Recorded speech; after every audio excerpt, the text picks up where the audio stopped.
South Africa का एक और वीजा सदीक ट्रेवल्स की कंसल्टेंसी की बदौलत ग्रांट हुआ है। और अगर आप हमारी गुज़िश्ता वीडियोस देखें तो हमारा तकरीबन हर हफ्ते ही साउथ अफ्रीका का कोई ना कोई वीज़ा जो है वो ग्रांट होता है। एक या दो वीज़ा लाजमी ग्रांट होते हैं। हमारी वीज़ा अप्रूवल रेशियो बहुत अच्छी रही है और गुज़िश्ता 6 से 7 माह में कंटिन्यूसली हमारे बहुत सारे वीज़े लगे और इसमें रिजेक्शन जो है वो ना होने के बराबर है। तो ये जो वीज़ा आपको मैं अपने हाथ में दिखा रहा हूँ, ये भी रिसेंटली ग्रांट हुआ है। हमारे एक क्लाइंट है जिनका ताल्लुक चीचा वतनी से है, मियाँ चन्नू वाली साइड से, तो उनका ये वीज़ा ग्रांट हुआ है। ट्रैवल हिस्ट्री इनकी बिल्कुल नहीं थी, फ्रेश पासपोर्ट था। और अगर आपका भी फ्रेश पासपोर्ट है तो आपका भी साउथ अफ्रीका का फ्रेश पासपोर्ट पर वीज़ा ग्रांट हो सकता है। लेकिन इसका मतलब ये हरगिज़ नहीं है कि डॉक्यूमेंट आपके पास बिल्कुल नहीं है, बैंक स्टेटमेंट आपके पास बिल्कुल नहीं है, फ्रेश पासपोर्ट है, एनटीएन आपका नहीं बना, तब भी आपका वीज़ा ग्रांट हो जाएगा। इस तरह से थोड़ी सी चीज़ें मुश्किल हो जाती हैं। अगर आपका फ्रेश पासपोर्ट है आपको बेशक वीज़ा मिल सकता है साउथ अफ्रीका का, और बड़ी आसानी से मिल जाता है। प्रोसेसिंग टाइम की बात की जाए वो बात का थोड़ा बहुत ऊपर नीचे हो जाता है, लेकिन 3 से 4 हफ्ते के अंदर अंदर एम्बेसी जो है वो वीज़ा ग्रांट कर देती है। किन लोगों को इसका वीज़ा अप्लाई करना चाहिए? बेशक फ्रेश पासपोर्ट होल्डर हैं आप डेफिनेटली वीज़ा अप्लाई करें, लेकिन आपका एनटीएन जो है कोशिश करें वो 5-6 महीने पुराना हो। बिल्कुल फ्रेश एनटीएन पे वीज़ा अप्लाई ना करें। इसके अलावा जो आपकी बैंक स्टेटमेंट है वो 3 माह पुरानी होनी चाहिए, 3 माह से प्रॉपर ट्रांजैक्शन भी होनी चाहिए और करंट बैलेंस भी आपका होना चाहिए।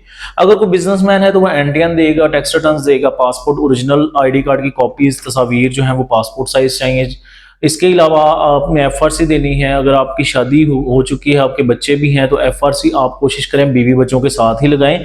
उससे फैमिली टाइज आपके स्ट्रांग होने से आपका वीज़ा बासानी लग जाता है। बाद बात हमसे लोग पूछते हैं एमआरसी लगाने की ज़रूरत है, तो एमआरसी लगाने की ज़रूरत नहीं है। अगर आप लगा भी दें तो ऐसा कोई इशू नहीं है, क्योंकि आपकी शादी के बाद जो एफआरसी बनती है बीवी बच्चों के साथ, वो प्रूफ है कि आपकी डेफिनेटली शादी हुई है और आपके बच्चे हैं, तो ऐसा एमआरसी ज़रूरत नहीं होती। लेकिन अगर आप लगा भी दें तो उसका कोई ऐसा इशू भी नहीं है। इसके अलावा अगर आप सपोर्टिंग डॉक्यूमेंट लगाना चाहें, चैम्बर का सर्टिफिकेट या प्रॉपर्टी के डॉक्यूमेंट या गाड़ी के डॉक्यूमेंट, तो वो भी आप लगा सकते हैं। अगर किसी का इन्विटेशन आया है, स्पॉन्सर आया है, तब भी इसका वीज़ा फ्रेश पासपोर्ट पर आप हासिल कर सकते हैं। इसके बाद कुछ लोग हैं उनके रिलेटिव वहाँ पर मौजूद होते हैं, तो रिलेटिव परमिट भी आप फ्रेश पासपोर्ट पर अप्लाई कर सकते हैं, आसानी लग जाता है।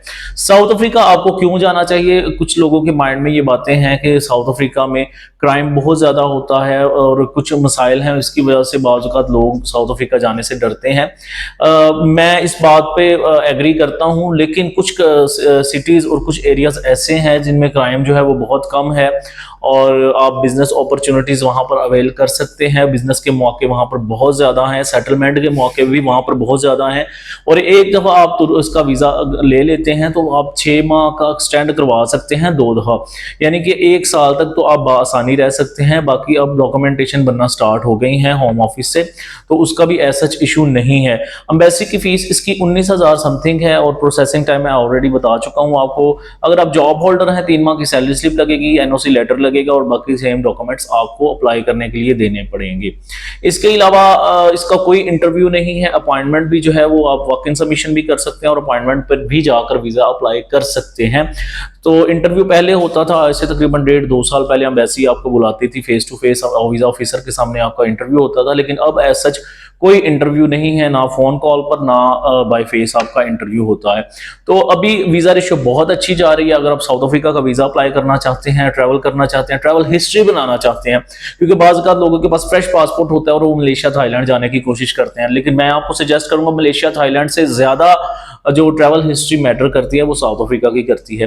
ट्रैवल हिस्ट्री बनाना चाहते हैं तब भी अच्छा है, बिजनेस अपॉर्चुनिटी के लिए, टूरिस्टिक पॉइंट ऑफ व्यू के लिए भी बहुत अच्छा कंट्री है साउथ अफ्रीका। साउथ अफ्रीका से रेलिवेंट किसी भी किस्म की आपने इन्फॉर्मेशन हमसे लेनी हो, आप इस दिए गए नंबर पर हमें सुबह 9 से लेकर शाम 5 बजे तक ऑफिस टाइम पे कॉन्टैक्ट कर सकते हैं और हमेशा की तरह हम आपको वैलिड प्रॉपर इन्फॉर्मेशन प्रोवाइड करते रहेंगे। एक नई वीडियो के साथ आपके सामने दोबारा हाजिर होंगे, तब तक के लिए खुदा हाफिज।